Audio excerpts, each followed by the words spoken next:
welcome to Table by Teresa. Today we're looking at Fidelitas. Fidelitas describes itself as a game of medieval meddling. Meddling. I'm intrigued. It retails for $20. Fidelitas is set in a city you've never heard of that's too difficult to locate on a map. What about GPS? It's from long before you were born. There are two ways to set up the city that makes up the game board. One where you put locations in numerical order and one where you just shuffle them. Does it make a difference? A little, yeah. Either way, they're bordered by the harbor and the castle. Then we deal one Virtus card to each location. Each player gets two Virtus cards, which are your character cards, and two Missio cards, which are your goals. Then the starting player gets a start token and we're ready to play. Here's what the rulebook says. A cohort of faithful citizens gathered to put plans in motion to take the power back from the political elite. But instead of formulating a plan for revolution, they drank too much ale and forgot what they were gathering for in the first place. Now it's your turn to pick up where they left off before the overindulgence, of course. I thought they lived a long time ago and you can't find the place. That's why it's a game, not real life. So you need to fulfill your Missio cards to score points. They range from 1 to 4 points each. Here's what we're trying to accomplish. And here are the cards we can play. If a card has a shield matching one at a particular location, we have to play it there or at the tavern. It can be played on either side of the card.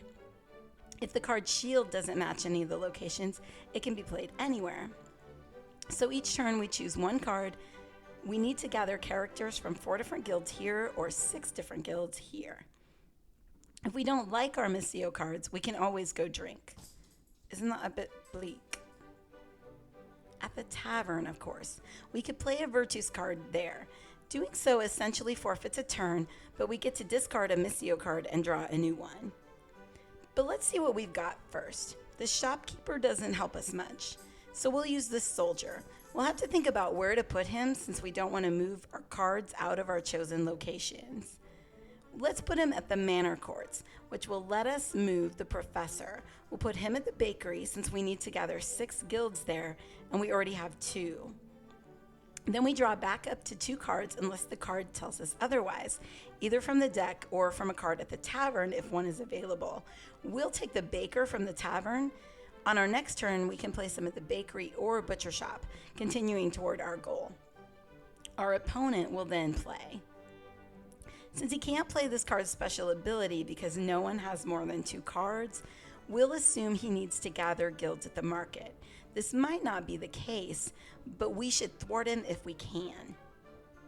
We have to play this card to a location with a yellow shield. Now we can move any 2 cards to 2 different locations. We'll move the thief our opponent just played and the priest. We have just accomplished our first Missio card and hopefully messed up our opponent. Play continues until someone reaches 6 points in a 4-player game, 8 points in a 3-player game, and 10 points in a 2-player game. That's it. No, but that's the basics. The game comes with some extra cards for an advanced version. The Manu 40 cards are marked with a hand symbol. There are new Missio cards and new Virtus cards. The Virtus cards give a player an action like normal, or they can score points if the player can reveal the right cards.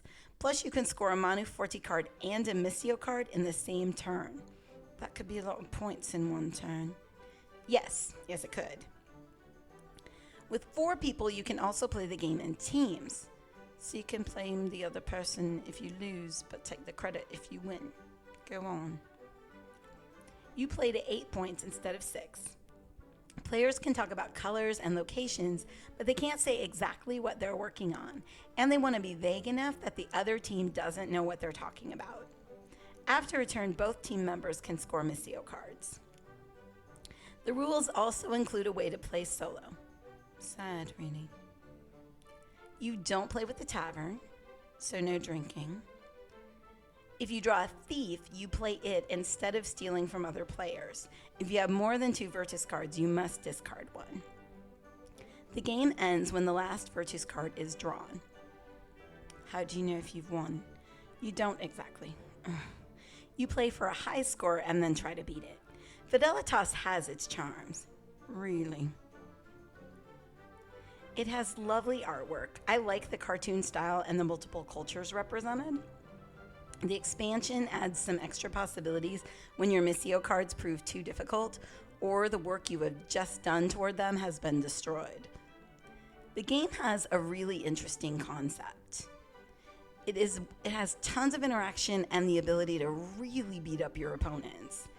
It works best with 3 or 4 players, and it's even better with teams.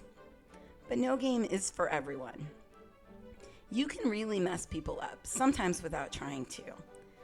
You have a general idea of what your opponents are doing, but you don't know how many points they're working on, and you can destroy 4 points in one move, leaving your opponent feeling like this. The points on the Missio cards don't feel as balanced as they could be.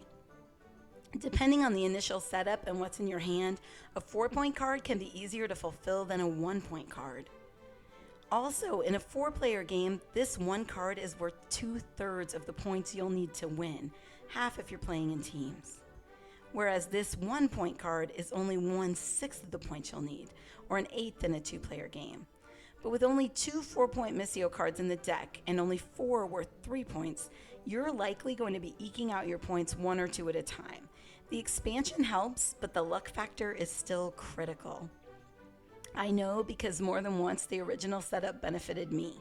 I won, but I didn't feel that good about it.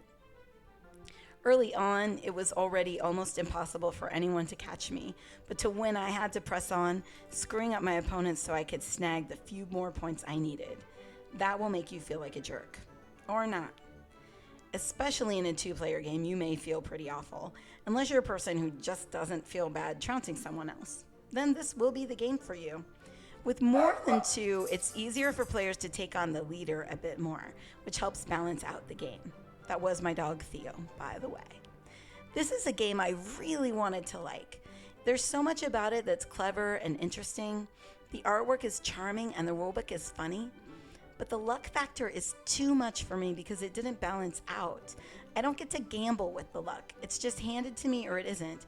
So I'm either the rich kid whose parents handed him a fortune and he says, "Look how much I have," or I'm the poor kid working really hard and not making it. Either way, the experience isn't fun enough for me. And that's too bad because there's tons of potential in this charming package. Just a warning, I got a review copy of Fidelitas from Green Couch Games. That doesn't affect my ability to give an objective review. If you'd like to check out other people's reviews of Fidelitas and find a few extra thoughts about the game, come visit tablebyteresa.com. You can also find my other reviews and thoughts about the world of tabletop games. And here's all the stuff you don't really need to know. Thanks for watching.